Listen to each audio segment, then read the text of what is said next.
Hi, a Rosie math teacher coming at you from my home this weekend to help my accelerated 7th grade math students with item number 4 on homework lesson 4-1, where we are learning how to combine the variable when it appears on both sides of the equations and then proceed to solving a two-step equation. Okay, so first of all, let's look at our variable values on both sides. On the left, we have 2/3 y. On the right, we have 1/6 y. Remember, we should always look for the lesser value variable. In this case, that would be 1/6 y. Remember that the larger the denominator, the smaller the slice. The smaller the denominator, the larger the slice. And we have two larger slices, one smaller slice here. So it makes it pretty clear we want to go ahead and take away 1/6 y. Do that from each side. Now, when we subtract 1/6 y from a value of thirds, we need to change the way we represent that value. Obviously, the value needs to remain the same, but I'm just going to work that right here. So we're going to change to a common denominator of 6. 3 times what equals 6 times 2. So 2 times 2 equals what? That's where we get 4. So now I am able to say 4/6 y, take away 1/6 y.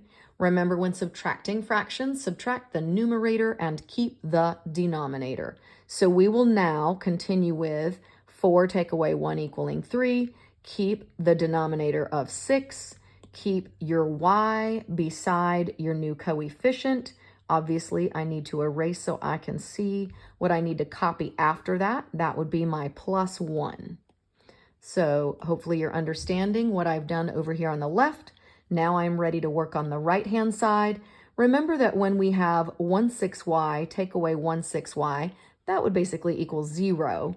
So I go ahead and cancel that out. And then I am left with a +8. I don't need to write the positive symbol, just the 8. I am now ready to solve my two-step equation, 3/6 y plus 1 equaling 8.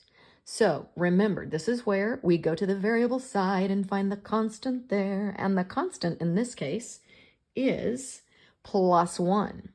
And we do the inverse operation, which is take away 1. Do that on both sides.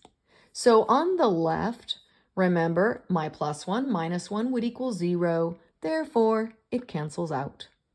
And then, before I go back over to the right, I'd like to remind you to please go ahead and recopy 3/6 y equaling, and then we have 8 take away 1, obviously equaling 7.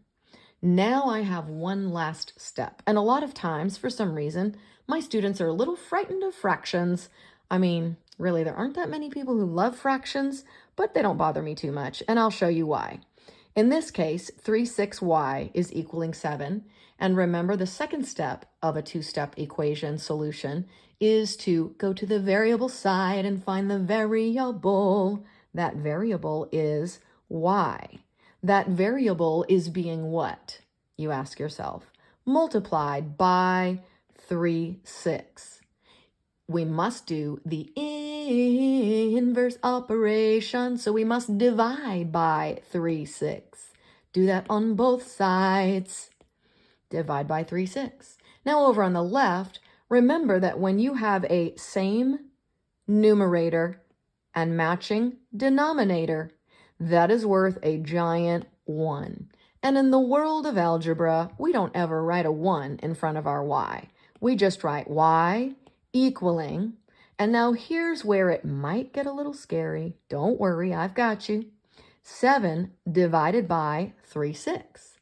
So remember, when dividing fractions, first of all, if you've got a whole number, you remember to put that over 1, and then go ahead and put your divide by symbol and copy your 3/6.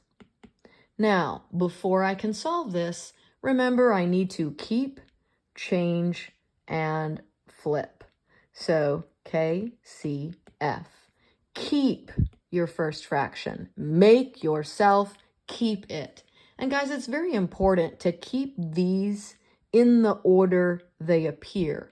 Sometimes kids think it doesn't matter to switch these around. It wouldn't if they were both factors. But when we are dividing, you must keep the leading fraction in the leading position. In this case, 7/1.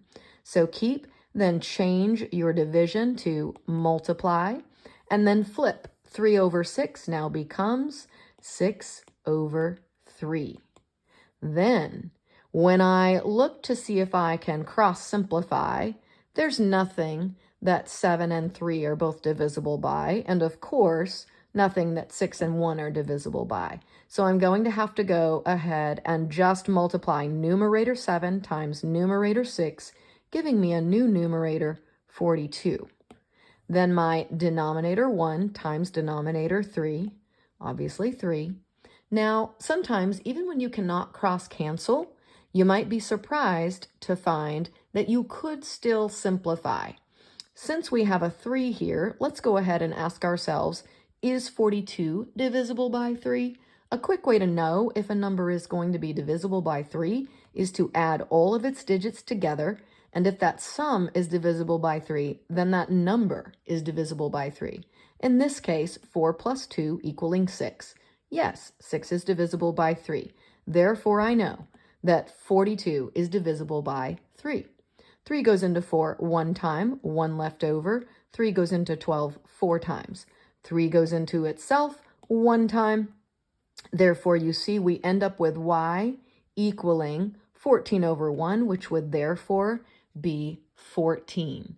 So remember, on your homework, it is not enough for you to watch this video to the end and then just type in your answer of 14 online.